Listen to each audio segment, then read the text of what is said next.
All right. Nestor. However. Neto. You know what I'll call you? Yeah, no, Neto. call me Neto, bro, because that's the one thing you used to. It's still tough. Yeah. Yeah, it's still tough to this day.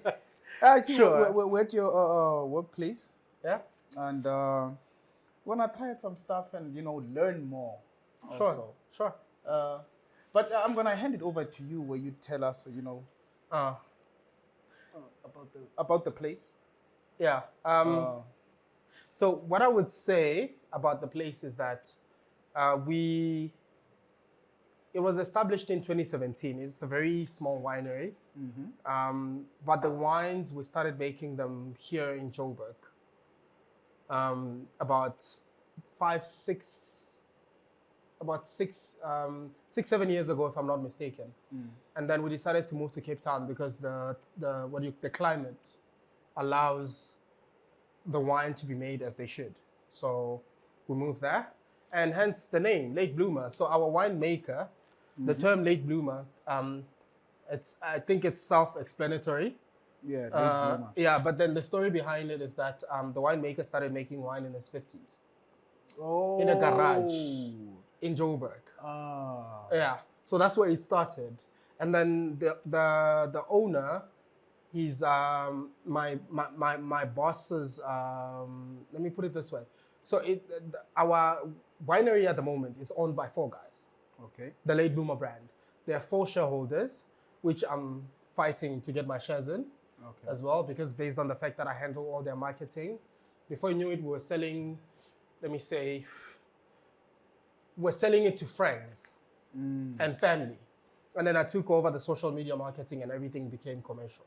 Now, before you knew it, is wine tastings. You should be a partner indeed. Yeah, so they agreed with it. They actually sat down with it and they agreed. They said we should work on it sometime this year, that I become also a part shareholder of the brand. And that was my target when they hired me. I told them, if I'm going to take it over, I want you guys to consider this within a year or 2, based on how much the brand has grown. Yeah, and then now we're here. And when they first brought you in, like what were they expecting from you?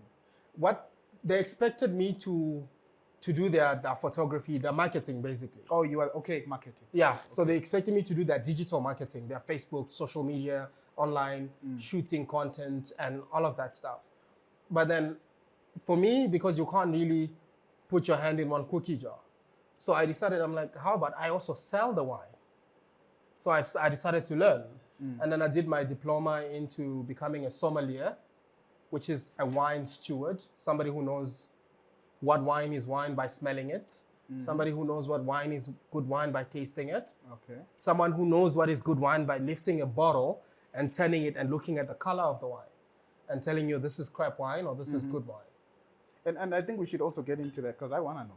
Yeah, bro, it's honestly, it's a fun experience. Yeah. And you can imagine we go for wine festivals and we have our wines presented, and in most cases, you'd find that me and my colleague would be the only 2 black people out of all the wine farms that are there. Gee. Which is something that I think we as a community need to start exploring. Because it's very rare that you meet a black sommelier, somebody who tells you about wine. Yeah. That is, you get me? I won't lie, I was also like, when I heard, I was like, you do that? No, I was the first person I knew. Yeah, like you. Yeah. Well, okay. So and for me, I did it because I love it. I'm not going to say my love for alcohol per se, no. I drink. But I wouldn't say it's my love for alcohol. I would pretty much say it's what it can give you. What it can give you in return. So if you, let me say for instance, if you love something so much and you can make money out of it, why not? It doesn't even feel like a job. Exactly, it's a fun thing to do. So for me, that's what happened. That's how I got into it. Yeah, and 3 years later, I'm here and I can tell you what flavors to expect from this bottle of wine. Okay. Before I even taste it. Because I've drank it so many times, and not only that, but because you can give me any other wine and I'll also do the same. I'll tell you what flavors to expect from it just by tasting it. Sorry about that. Yeah. So now, since we're here, do you only have 4 of these? No. We have a variety. So there's this one over here.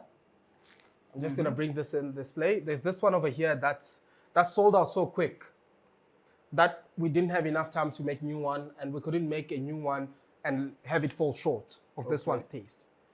Jeez. We made about it's a blend. It's a very rare blend. It's a white blend because normally you get red blends. Okay. So this one is a white blend of Sauvignon Blanc and Sommelier. So when you blend those two, it gives you a very creamy flavor. I want you to keep in mind that when I'm nodding my head, doesn't mean I fully understand. I'm just saying, okay, I hear you. Then I'm gonna ask questions. Sure. So, yeah. Okay. Like let me say, so it's two different white wines blended together. Two different. Yeah. So let me say this one, for instance, and the reason why we called it Lucky Old Man Yeah. is because the winemaker tried it so many times that it didn't come out exactly how we wanted it to come out. And then there's one time that he did, and it blew up. And then he got lucky, and he's an old man. Okay. So Lucky Old Man, hence the name. Was it still the 50-year-old? Yeah, it's still the 50-year-old guy. Yeah, Okay. it's still the 50-year-old guy. So for us, we're big on sentimental value of our brand because if we name it of something that's relatable, a lot of people can easily, it attracts a lot of people. They're curious, it leaves them curious. Why Lucky Old Man? Yeah, why lucky? And then I get to explain to them the story, and then they're like, oh, you actually put some effort into it. It's not just like a wine that you bought and slap a label into it. That's what most wineries do. Because there's a lot of winemakers in Stellenbosch, but there's a tricky part when it comes to having your own personal winemaker. Okay. Because what these winemakers do is they make their wines, put it in the barrel, bottle it without a label, and then you have big brands coming in, and they buy. Let me say I want a Mellow, and this winemaker makes a Mellow, but now I need it right now. But based on the fact that my production is not as quick, then I get to buy a Mellow from another winemaker, and I just slap my label on it. Oh, okay. Whereas we make it from scratch, it's ours. Straight. I just learned something new today. Yeah, no, that's most of the commercial brands. That's how it goes. Huh. And it saves you a lot of money even. Because while you don't get to buy grapes, you don't get to buy barrels. What you do is you buy pre-bottled wines and you just slap your label on it. That's about it. I always wondered, like, how large are those farms actually? I always thought Huge. about it. They're major. You take a trip down the Stellenbosch Road Strawberry Farm as you're going towards Gordons Bay. Bruh, it's just wine farms. Yeah. Major acres and acres of wine farms. So yeah. But if you're selling like to the to these huge companies, like, and you also want to pursue that kind of I would say not pursue, but you want to be in that field of work, right? You want to do that. Wouldn't that kind of tarnish or maybe slow down the progress of your brand since you're selling to these huge guys? But then you need most of the people that sell to these huge guys, Yeah. they don't care about that. Oh, okay. They just All they do is they make a certain brand, a certain kind of wine. Let me say it could be a cab serve, it could be a blend. They pre-make it and keep it there, and when these big companies come, they just buy it from him. All he wants is his money. So it's one of the you never hear about them. No, you don't. And that's not something that most wine companies would admit to. Okay. But that is what's being done in the wine company, because the demand is also huge. Let me say I like Beierskloof, for instance, and then I order something from Beierskloof, and Beierskloof's production is a bit slow, and they want me to get my wine. I believe that Beierskloof make their wines from scratch. I could be mistaken, but then I'm just using it as an example. And then Beierskloof, what they do is they know that winemaker made the wine that I liked the last time. So they're going to go to that same winemaker to buy it in bulk because they know it's going to give them the same quality that they got previously. So it's all up with wine. I think this is what most people don't realize. With wine, it's all about consistency. Because you can't make this wine taste like this, and then the next one, same, tastes differently. It's a shame. Because then you're losing your clientele. So hence why we focus on one winemaker, makes the wine the exact same way you made it previously. And if you can make it better, sure, we're up for it. Okay. But it can't be less. It's either it's the same or it's better. And if it's better, we need to get to a point whereby we actually say, this is what we like, keep it this way. And for you, like, what is better? What do you have to look for? What you have to look for is tasting notes. Let me say, for instance, by tasting notes, I mean, when you drink wine, you need to be able to taste everything that the wine says about itself. If it says it's a white blend of Sauvignon Blanc or Semillon or whatever, I need to be able to taste the Semillon and the Sauvignon Blanc. And I need to be able to taste that based on what it says on the bottle. If it says this is 50% of Sauvignon Blanc, let me say rather, this is 60% of Sauvignon Blanc and 40% of Semillon, then I need to be able to taste that exact description in the wine. That is how we are able to tell the consistency. Okay. I need to be able to taste the Semillon. I need to be able to taste the Sauvignon Blanc. The Sauvignon Blanc needs to be rich in flavor because the percentage is a lot more in the blend. But I need to be able to have the hints of the Semillon as well to balance it out. And how hard is it to achieve that actually? It's hard work. Blending, if you're blending it's major work. You need certain specific tools and measurements. I've seen it done when we visited our vineyards in Cape Town. I've seen it done firsthand. These guys go through the most in order to make sure that this wine comes exactly as the description says. Because then look, at the end of the day, we are service providers, and we need to be able to provide a service that guarantees a return in our clientele. And so we've been able to build, enough clientele, people that actually call us, have us deliver our wines to them at their private residence. Some people own their personal cellars that have us deliver boxes and boxes of our wines to them. So yeah, that's basically how it works. And for you guys, business is going good. So far, so good. So far, so good. Yeah, take us back 2 years ago, no. But now you're seeing all of this is being stacked at the moment. You're seeing all of this is being stacked at the moment. Give us 3 months, everything here is going to be gone. So Whereby business before, is good. before this would take us nearly 6 to 10 months to clear it out. And before you know it, firstly because people were not aware of the brand, and also for other reasons because we were still young. But now that we've grown, a lot of people, you walk at a wine festival, they're like late bloomer, they're like, we know your brand. So yeah. And so I'm thinking now, like, and you said it changed mostly when you came in. Yes. Yeah. You changed the game. Yes. You changed the game. I don't want to pat myself on the shoulder, facts are facts. It's been a lot. Yeah. It's been a lot of sleepless nights and a lot of sacrifices that I've had to make, whereby I'd come to work when I'm off, on my off days, to make sure that I get exactly what I need to make sure that money is being brought in. So it's been tricky, but yeah, I would say that with the help of people, I've been able to elevate the brand and bring it to where it is today in terms of brand awareness, in terms of popularity, because we have influencers, Instagram influencers, Facebook influencers that specifically come here. They're like, we want to work with you. And unfortunately, I've had to turn most of them down because they're not serious. I feel like they just want the experience, and they don't understand the business side of things. Because right now I'm partnering with Mzansi Experiences. I scored them last month. The lady came here for a wine tasting. The lady that manages the whole thing. And she liked what we have going, and she invited me to go and do a private wine tasting in Meldesdrift in Joburg. And I did. I got there. There was a lot of people that I needed to present our wines to, and they loved that experience so much that we are their partners now in terms of, so every package so what they do is they get people who want to get away. Let me say you and your gents want to go away and have a guy's trip. And then what they do is they're the agent. They get you things to do. They help you with accommodation. They help you sort out all of this stuff. And then what you do is you just pay. You make a payment. Okay. So now they're going to incorporate wine tasting in their packages as part of the experience. And that's where you guys come in. And that's where we come in. And now I managed to score a deal with her.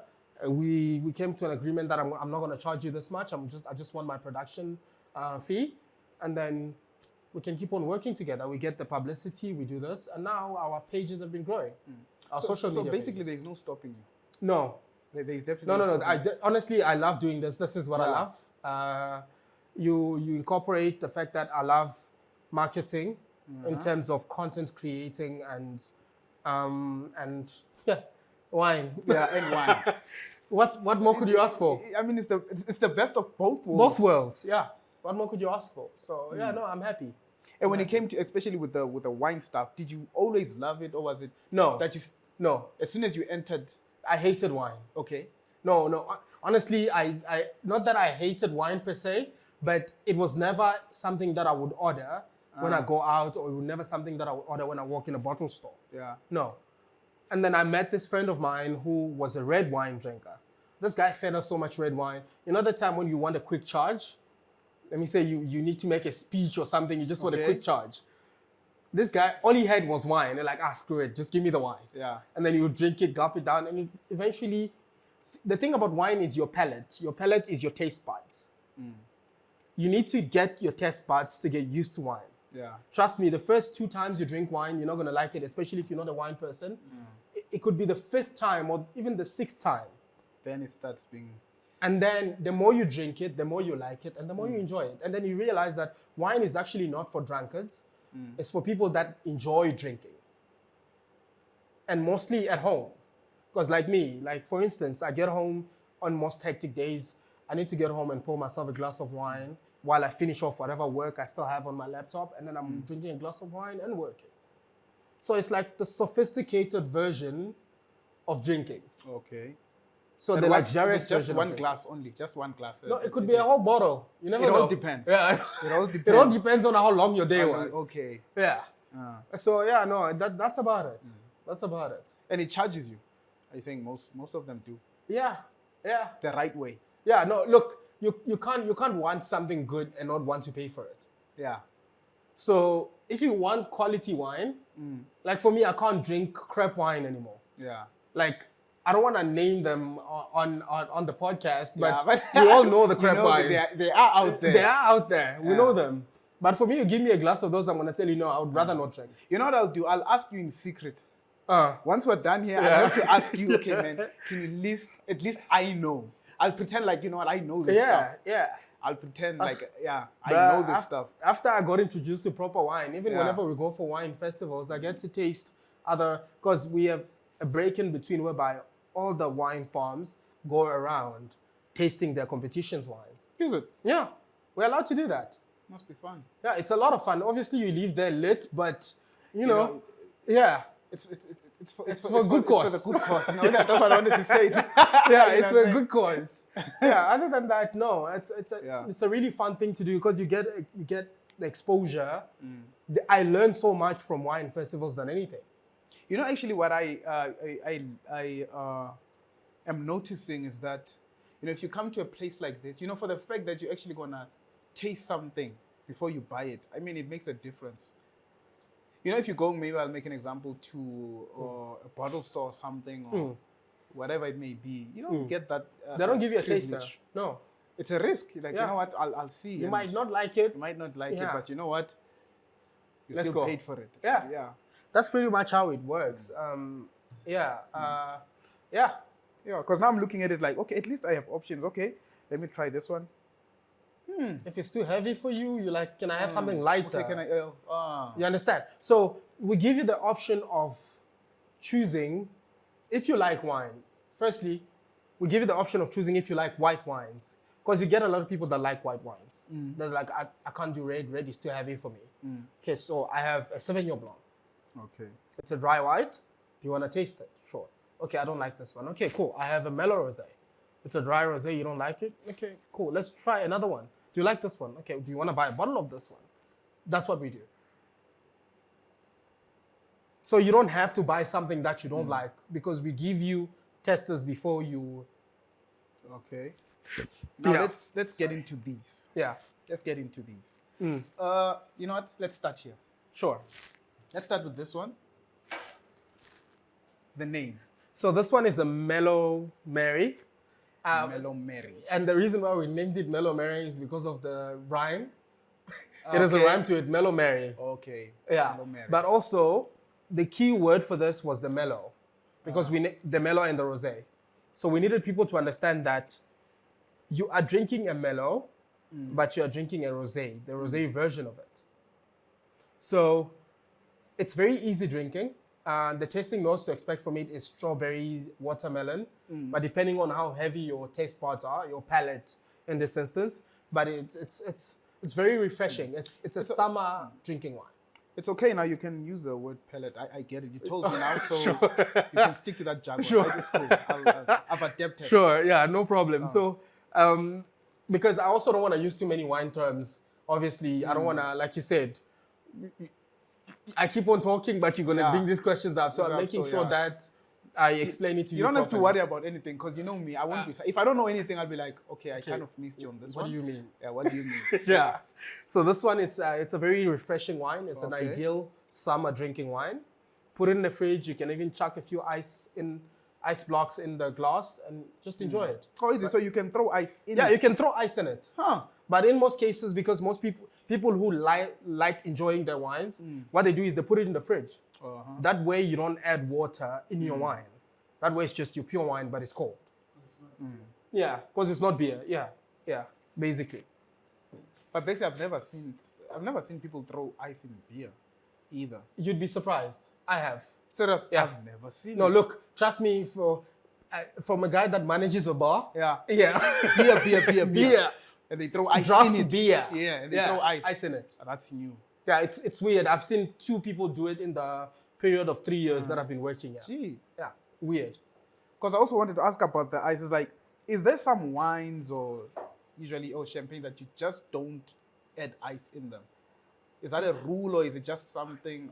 Is it what is it? An Depends. unspoken rule? Or It depends on how serious you take your wine. okay. Let me say, for me, I'd rather not put ice in my wine. I'd rather put it in the fridge and let it cool. Or you could drink it, especially when it comes to the raids. You can decide whether you want to drink the raids room temperature. That's why we don't put the raids in the fridge, because we make sure that this room is cool enough so that when I grab a bottle, it's room temperature and you can easily pour it and drink it. You do not put, for me, it's a spoiling tendency when you put ice in red wine. White wines, it makes sense because it's meant to be cold. Okay. Red wines, it does not make any sense to me because it's supposed to be room temperature. So yeah, white wines, you can throw in ice depending on how much you love your wine. But if you actually want to taste the wine and the flavor of the wine, put it in the fridge, let it get cold, and then just pour the glass. Yeah. And so, like a rosé, is it supposed to be like pink and? Yes. Always. A rosé is always supposed to be Always pink. Okay. Why is it pink? I have no idea. I wish I had an answer for that. I think it's a French term. You know the flower rose? It's normally red. Okay. But then you also get roses that are pink and whatnot. So it's colorful. It's like a bright color. So, and any rosé, if you're gonna label your brand rosé, you're gonna look at all the rosés that you know, they're pink. I've never seen a purple rosé. So I think it's just something that somebody started and it made sense. So everybody else carried on with it. Because I want to know, maybe is it made differently? Do you use different kind of? Yes. Well, depending on what rosé you're making, because there are different kinds of rosés. There's a sweet rosé, there's a semi-sweet rosé, there is a dry rosé, there's different kind of rosés. But this one is a dry rosé and it's made from Merlot grapes. So what we do is we peel the skins and then ferment it for 18 months in the barrels, and then it gives us this pinkish color. But if we leave the skin of the grapes on the grapes before we ferment it, then it becomes a red wine. It becomes a Merlot. Okay. Yeah. So, but with peeling the skin, hence why we're able to get a Merlot rosé and the color, right? Because we got rid of the skin. So the skin makes it dark, kind of. Yeah. Yeah. The skin makes it darker. And the taste? And the taste could be similar, right? With the red wine. With the Merlot, yeah, it could be similar, but slightly drier. Remember that most people know that a red wine, it's either you have dry red or sweet red. Whereby, when you get into dry reds, there's so many dry reds. So many. A Merlot is a dry red. A Shiraz is a dry red. A Cabernet Sauvignon is a dry red. Your Pinotage is a dry red. So when you say dry red, there's so much to it. And when you say sweet red, for me, red isn't really supposed to be sweet. But hey, people have different tastes, so I can't really dictate what they like and what they don't. But for me, red is supposed to be dry. And you get it in all different kind of tastes. Okay, now Moving on to the next one, this is our top seller. top seller. Okay. This is our top seller. A lot of people, we went to a wine festival, and this week the people that tasted this wine told us that we're selling this wine way too cheap. And what did you do about it? We didn't bump the cheese up, definitely not. Okay. Yeah, but You took it like just a we compliment. took it as a compliment. But that doesn't mean that we're supposed to be crippling our customers, because we still need to maintain our brand. So this one is a dry white. It's very refreshing. The reason why we call it summer Sauvignon Blanc, because it's the ideal wine that you can drink, well, depending on how much you love wine, for breakfast, dinner, and lunch. Chuck it in ice, put it in the freezer, pour it in a glass, and you can just drink it. It's very refreshing. It's the ideal summer wine. Hence why we labeled it summer. And this one is a bit older for a white wine, because the vintage is 2018. Okay. So it's slightly older than what a white wine should be. Hence why we are trying to clear it out in terms of selling it out. Okay. So that we can have the new batch come in between June, July. Also, what this one, you shouldn't age it. You don't age it. No, you don't age white wine. Okay. You don't age white wine. You age red wine. I must say, I have noticed. I haven't noticed. You're not going to find a Sauvignon white, Blanc that's 1910 or let me say 1999. No, the older the white wine gets, the lesser you get to taste what it should taste like. Okay. But then if you are a collector, I would advise, well, it's the only advice that I would give is that collect red wines, don't collect white wines. But if you're going to collect white wines, drink them within a year that you buy them. Okay. Don't drink them any longer, because you're not going to get the flavors that you're expecting from it. That's basically how it works. It's very delicious. I love it. Is it? Yeah, for me, I'm not a white wine fan. I prefer my reds. But if I was to drink a white, I would drink this. Yeah, it's very nice. Why is it called white though? It doesn't look white. So white wines are more like, it's a term for summer wine. It's a term for summer wine, but in the sense that it's just, I think it's more of, how would you put it? It's more of a difference in terms when it comes to being able to differentiate the two. Okay. So white wines, this is also a white wine, but does it look white? No, it's a rosé. But it's a white wine because it's a wine that you put in the fridge. Let me put it in basic terms. So white wines, the reason why it's called that is because you know that a white wine, you put it in the fridge, it can get cold. Whereby the red wines, you drink them as they are. That's basically how it works. With a glass of water. Do you also age the rosé? No, You don't age it. you don't age the rosé either. Anything that gets put in the fridge for you to enjoy it, you don't age it. Like, you are not going to enjoy this wine warm. Trust me. See, if I was to open this bottle right now, I probably would have a glass of ice on the side, just so I can actually enjoy it, because it's better when it's cold. So you can't age it. You drink it within a year if you want to collect it, within a year that you buy it, and yeah, you move on. So it's just meant to be enjoyed, basically. Yes. It's meant to be enjoyed within a short certain period of time. Okay. Yeah. I don't have many questions for it, though. And also, with wine, you can tell, but I'll get to this when I get to the red. The thickness of it. I'm not sure if you can see this. You see when I tilt the glass, right? When I tilt it back, you see this layer that it leaves. Okay. That's how you're able to tell quality wine as well. Yes. Yes. Because most of these wines are watered down, that when you tilt it like this, you drop it, everything just goes down. But also, this is a white wine, so it's not going to show you the exact thickness that you need. But wait until we get to this one, then you're going to be able to see it. Okay. Yeah, so you tilt it, and also The red is very thick. very thick. And it's a lot more easy to see whether it's good wine or not. Whereby white, you need to focus, and you need to be let me say, a wine person for The quality of yeah, and also the smell. In most cases, I'm sure you guys have seen a lot of people do this. Do this, and so this is basically to when you pour wine in a glass, it's coming from a bottle and going in like that. But then when you tilt it, you're basically mixing it. So you're letting it refresh itself, and then smelling. You can tell by the scent that it gives you. Like this one. Tasting notes. Firstly, to expect is apples, peach, pear. It's basically everything summery. And it also has fresh cut green grass smell to it, which is brilliant. But obviously, if you're not familiar with wine, it's just gonna say, it smells like alcohol. Because that's what I'm smelling. Yeah, exactly.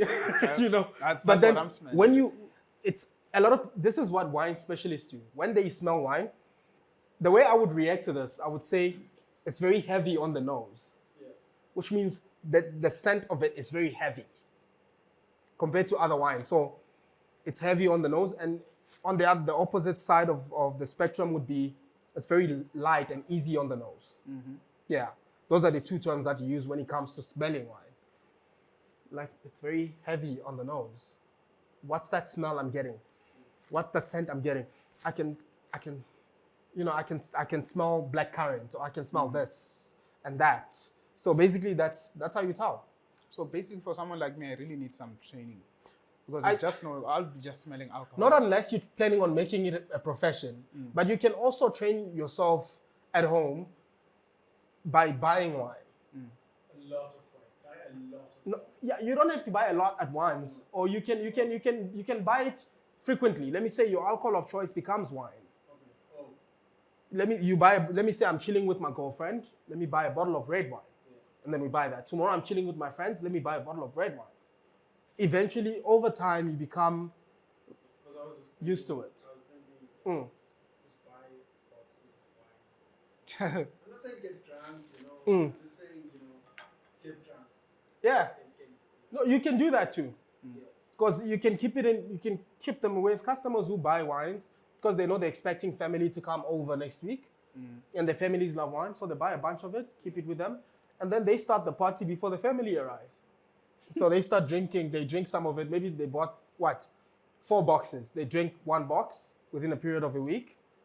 And then they leave the rest for the family. And then that way it gives them like much more experience when it comes to saying, this is good wine, I drink it. You'll expect this. And that's also marketing for us. So we really don't mind it. Yeah. Yeah, and so now we're done with the whites. The first red we're doing is the Farnese Fusion.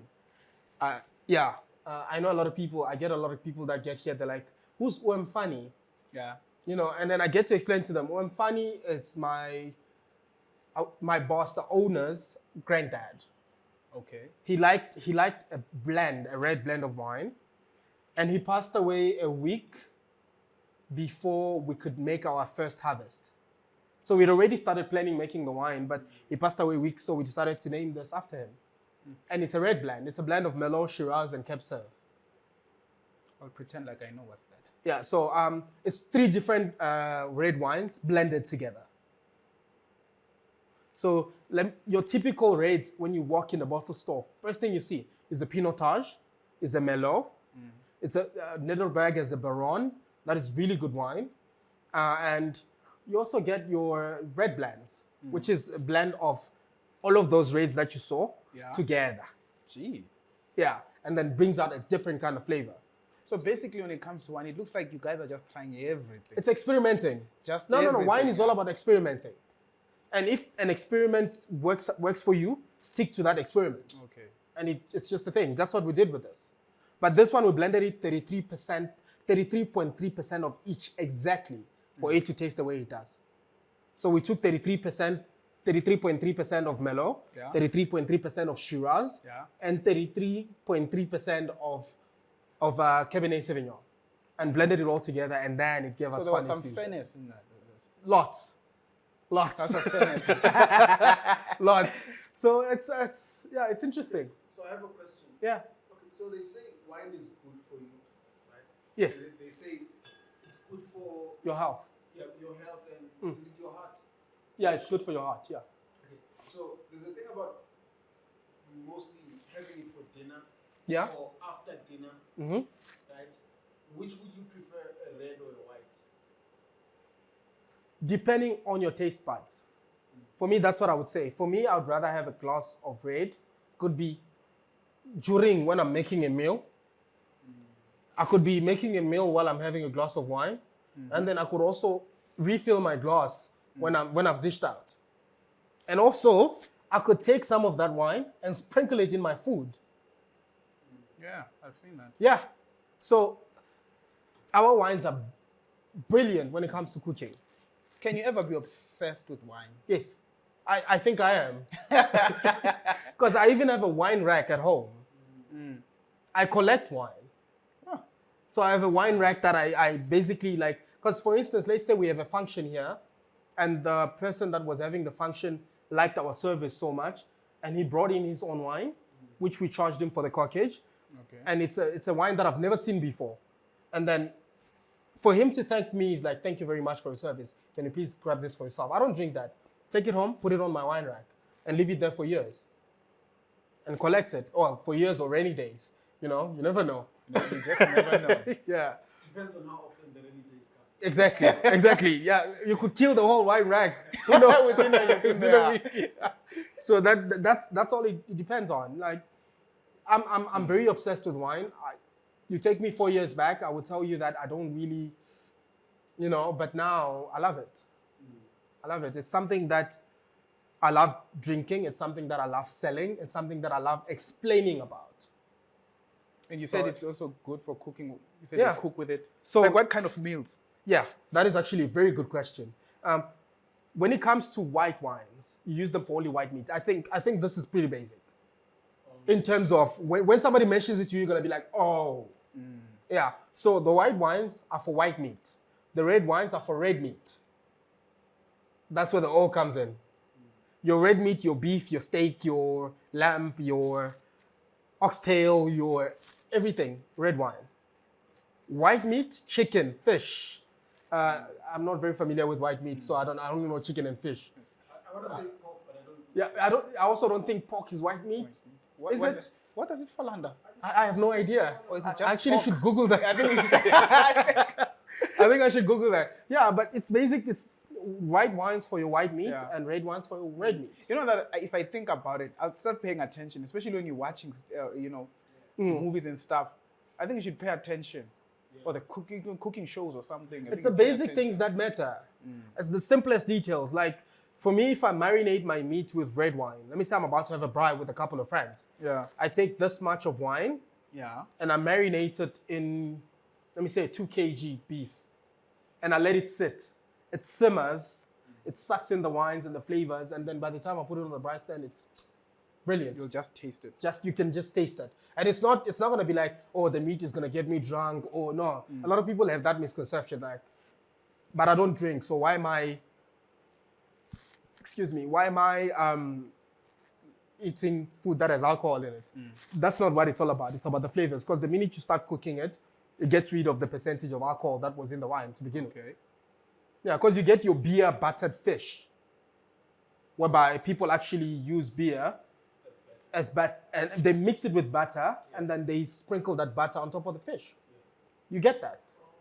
And people who don't drink can drink that, because you also get non-alcoholic beers, just like you get non-alcoholic wines, like that. But we are not interested in making that. We love our alcohol, so we're gonna keep our alcohol like that. Yeah, we'll keep the percentages in. It's percentages. Yeah. Okay, So this is a much lighter one. yeah. As you can see, it also leaves that mark.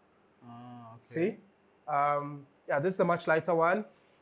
The tasting notes is pretty basic, and also with this, the reason why, I'm sure you've realized all our wines have a year on it. This one is 2018. Sorry, this one is 2018. This is 2020, and this is 2019. Yeah, 2019. This one doesn't have a year. The reason why it doesn't is because it's a blend. The Mellow that we blended could have been 2018. Okay. The Shiraz that we blended could have been 2019. Okay. And the Cabernet Sauvignon that we blended could have been 2017. So it's different vintages, you blend them together. And a lot of people that know blends, they don't expect a year on it, Okay. because it's different years blended together. And that gives you that thing that you're looking for. So you can't age this one. You can age it. This can? you can age, yeah, because it's a red. It's still it's a bunch of reds mixed together, but it's still a red.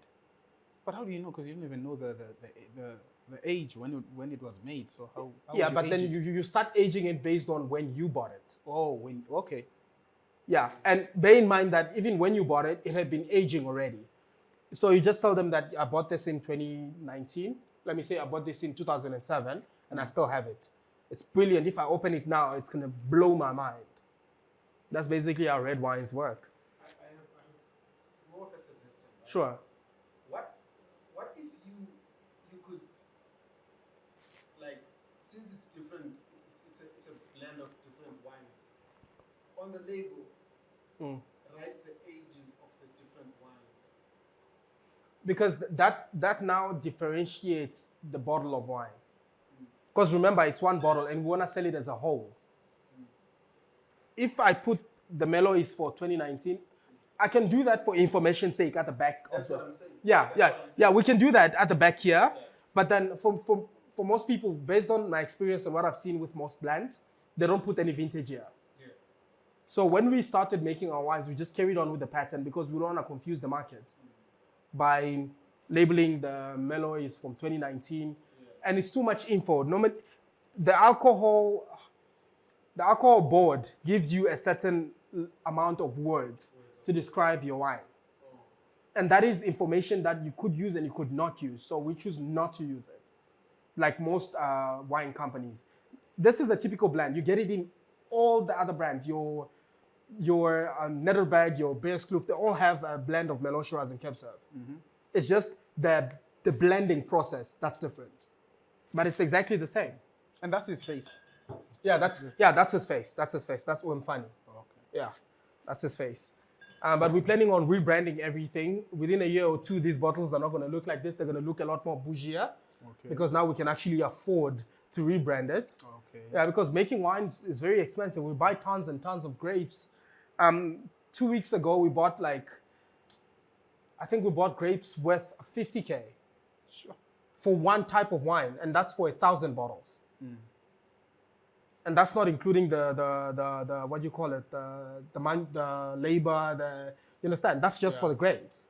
That doesn't include the containers, nothing. That's just for the grapes. So by the time we're done, it costs us to make 1,000 bottles. It costs us plus minus 150 to 200,000. But obviously, we still make it back with profits. Of course, otherwise you wouldn't do it. Exactly. So, we're also planning on making MCCs and your champagne.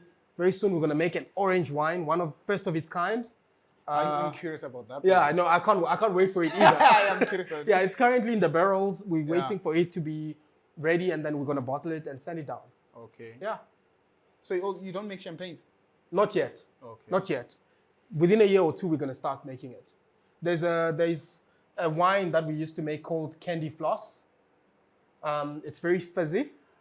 It's a Pinot Noir rosé. Pinot Noir is also a kind of red. Okay. It's similar to this. We also peeled it, but we used those grapes for the Pinot Noir and made a rosé. It's very fizzy. When you open it, it has bubbles. So we decided to turn that into an MCC. It's the one that's currently being made. Oh, okay. Yeah. We didn't make it a rosé anymore because we could make so much money from it by making it an MCC than making it a rosé. Yeah, so to the last one is the full-bodied Cabernet Sauvignon, or short for Cab Sauv. It's very rich in flavor. It's thick. It's not for everyone. A lot of people that like Cab Sauv come here and tell us that this is too strong for them because of the percentage. And also, it's the thickest wine we have. You see what I mean? Yep. It's extremely thick. Yep. And it leaves that mark for a while. You can literally see it. Yeah. So it's rich in flavor. The tasting notes is blackberries, blackcurrant, amongst other things. You can chuck in the smell of pencil shavings. You know when you freshly sharpen a pencil? Yeah. That smell, you can taste it here. Why? Because remember what I told you earlier? If you want your wine to be wooded, you chuck in wooden chips to make it more wooded so it has that flavor. Wooden chips, pencil shavings, same WhatsApp group. Because it's all wood. people love it. If you love wine, they love it. It's very rich in flavor. It's the kind of wine, for me, this is what I like saying. It's the kind of wine that if you're going to drink it, make sure you have a glass of water on the side because it leaves you very dehydrated. Gee. Yeah, and it also has that aftertaste. It has a very long finish. That's the term that's used in the wine industry. A long finish, which means you can drink it and 5 minutes later, you can still taste it in your mouth. Gee. After taking a sip. This is it.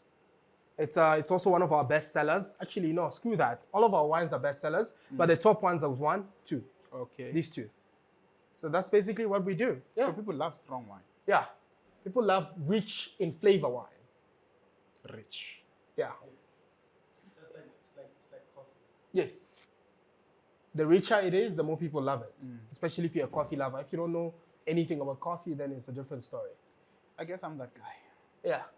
And Yeah, look, I'm not a coffee we are all those guys. I hate coffee. Yeah, I really don't like it. I don't like coffee. Actually, I don't like any hot beverages. Yeah. Yeah, no, your cappuccino, your coffee, your tea, nah. I like tea. I know. You know, I like coffee. I love I wine. don't like it. I don't like it. I don't like. Should I say it's dry? I like it with milk. Yeah, basically, yeah. Give it with milk, yeah, it's better. Because of the bitterness to it. Yeah, it's too Yeah, bitter. it's too bitter. Yeah, no, this is also very bitter, but then you get used to it. But you guys look like you're into dry. At the moment, see, the reason why we have these 4 this is not all the wines we make. If you look at our booklet, we have much more. We have 1, 2, 3, 4, 5, 6. We have 6 wines that we are currently making. But then we have 2 more that are going to be reintroduced on the site. So we're going to have 8 of them. And as you can see behind you, so these are all of the 6 that we make. So it's the Farnese Fusion that we explained earlier. It's the Summer Sauvignon Blanc, and this is the Charlie Unoaked. It's an unoaked Chardonnay. Okay. And we named it Charlie. It was catchy. It's from a musical band.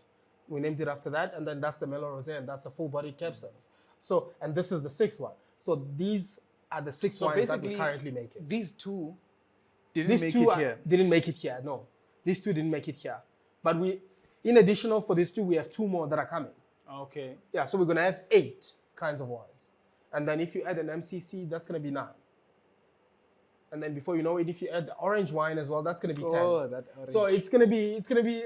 Yeah, we're still small. Like I said, we're young. 2017 is not so long ago. It's not so long ago. Yeah, so yeah, But from where you guys are, it's we are pushing. Yeah. We're pushing, constantly shooting adverts, constantly going for private wine tastings, constantly going for wine festivals, amongst other things. Not to mention the fact that we go for golf days. Whenever there is a golf estate that's hosting like a golf day, we go there, present our wines. And you'll be surprised that we meet people there that are like, Let Bloomer, we know your brand. And then we give them our ordering forms, they order, we have it delivered to them. Yeah, and we also don't want our wines in the bottle stores, by the way. Oh. No, So where can you get them? but through us. Okay. That's the only way you can get our wines. A lot of Macro has approached us. Yeah. What's this? Pick and Pay Liquor has approached us, but we told them as much as that's more commercial, but there's so much competition. When you walk in a bottle store and you're looking for wine, there's so many to choose from. And for us, that's not what we do. We're not looking to compete. We're looking to be exclusive. Okay. So if you want wines, the only way you can get it through us is the only way you can get it to yourself is through us. Yeah, and we also have. Zee, can I please have that little box up there, the white one? We also have it in in gift boxes. Okay. So let me say, for instance, this here. Let me say you know somebody who loves wine. They love wine because I've met a few. Yeah. And you find the husband is here and he's like, my wife would love this.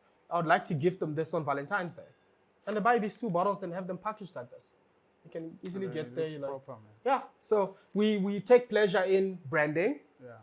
in marketing, as well as in presenting. Hence why you can see this presentation in terms of the wine tasting. Yeah. So we have chocolates and macarons as well, pairing with this. Okay. So what we do is we present the wines as it is, and then we put each selected chocolate specifically for this wine next to it, specific chocolate for this wine next to it, Not just the like same that. chocolate. Not the same, no. Because we try it out first. We're like, this flavor blends with I this can't see the flavor. chocolates here. Where? No, they're invisible. They're invisible chocolates. Yeah. So that's okay. basically it. Yeah. I think that's basically what I do. That's what I disappeared from when I left Southern.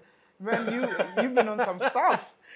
Ah, bruh, you know, I swear. you have to keep busy. Yeah. You have to keep And busy. you're really keeping yourself busy. Yeah, no, I have a bunch of things that I have to do. I mean, I have a shoot after this, so you can imagine. Yeah, I can really imagine. yeah, it's a lot. It's a lot. But I like it, man, because you're really doing good. You know. We're When trying. I see people I know do good, you know, makes me feel good. No, bruh, we're not doing great. We're trying. Yeah. We're trying. But I mean, it's good that you're humble. Yeah, no, you have to be. And for me, I'm not only saying it because of that. It's because there's so many. I'm not where I want to be yet. Yeah. But obviously, looking back, there's a mileage that I've left Yeah. behind. So I'm not gonna take that for granted. I'm grateful. Yeah. But also, like, there's still a lot that I still need to achieve. So I try not to pat myself on the shoulder by saying that you've got it. No, I don't have it yet. So yeah, that's basically it. I see a candy floss there. Yes, that's the candy floss that I was telling you about. Yeah, sure, sure. Bring it here. That's the one that I was telling you about. So this is the one that we are turning into an MCC. I sold a lot of this stuff during lockdown, Okay. illegally. Yeah, because we were trying to get rid of it. Okay. And we were closed, so we could. And I work with booze, anything booze related, wines, whiskeys, all of that stuff, gins. I even went for a gin tasting, and I got trained for gin. Gee. Yeah, like Yeah. it's like, bruh, you can never get enough of these things. So this one, when they locked us down, I told my boss, I'm like, you wanna get rid of these? I can find people to buy them. Just give them to me, and I did. I hope this doesn't catch up with me. Maybe cops are gonna come by me to say you're selling liquor during lockdown. But hey, screw it. That's good. You So I just sold a denied bunch it. of this. It Yeah, was just for entertainment. You're Yeah. saying it just for entertainment. entertainment. It's just for entertainment. But I see some stuff. in Stuff. This is sapphire. It's with this. It's not supposed to be this way, but because it's been sitting for a while, and especially if you place it in a certain way, all of that creaminess and stuff starts sitting down, and eventually, look. This is a 2019 bottle, and it's been sitting there since 2019. Okay. You can imagine the build-up. And like I said, it's a white wine. It's not supposed to be kept for that long. So it's too old for its age, for its kind. But yeah, it's really good wine. We have a couple that specifically come here and drink only that. Is it? Only. They come here, they're like, and I know them, they don't even sit at the restaurant. They come in here, they say, They can know I where please to have find 2 it. of those? They know where to Exactly. find it. So it's yeah, it's been going good. I mean, you walk in here a year ago, this cellar didn't even look the way it does now. Yeah. We had to build these things during lockdown, make it look the way it does. Is it? Yeah, ourselves. When you guys I helped build these shelves. I helped build those shelves because we wanted to keep busy so that when we reopen, we're ready for Yeah. business. And I'm also quite handy. And it paid off, didn't it? And it paid off. Because every time somebody walks in here, they're always getting their minds blown away. It really looks They proper. said it's proper, it's beautiful. It actually looks like a cellar room, which is what it should look like because it's a cellar room. So yeah. Nah, man, you know, again, it was nice Yeah, coming here this time. Yeah. Yeah. We'll probably do this next time again. With the Sure. to find out about the new ones. No, you that guys are still not here. You guys are gonna be the first people I'll let know. Uh, Yeah, no, like for sure. Yeah. Because at the same time, my boss is big in getting our brand not only. This is why I love working for the guy that I work for. It's because he gives me room to be creative. okay. And for me, my creativity is related towards the black market. So that's why I'm not sure you saw a video I posted recently that we shot. Epic. Yeah, I saw that. That was an epic video, and it's the first video that we've had that incorporated the entire black vibe. Okay. You understand? The likes of Habli dancing, having a good time, DJing, and all of that. Where can I see the video? You can see it. We have not posted it yet. Okay. Unless you go on my Instagram page, then you can see it. But That's what I'll do. yeah, you go on my Instagram page, you'll see it. And We are planning on posting it on the Late Bloomer page. It's Late Bloomer Boutique Winery, one word. And that's managed by me. The bar page is also managed by me. The posting, the promoting, everything, I do that. All on you. All on me. So I'm quite busy. Besides me drinking and enjoying wine, I also get to sell it online and offline. So it's my whole life is revolving around wine. Around wine. Yeah, I mean, what more could you ask for? What more could you ask for? Yeah. Nah, man, I never even touched your hand. It's cool. For This is sure, where we wrap right? it. Yeah. No, I'm glad that you guys could also get a different feel compared It to was the a main different, man. you know, it is a different feel. Yeah. You know, Yeah. it is, man. Yeah, No, thanks, man. For sure, man. I'm glad that I could host you guys. You guys are gonna be the first people that I'm gonna let know when the rest of our wines are out. We need to know that. Yeah, We need to I'll make sure you know that. Okay, man. Shout out. Yeah,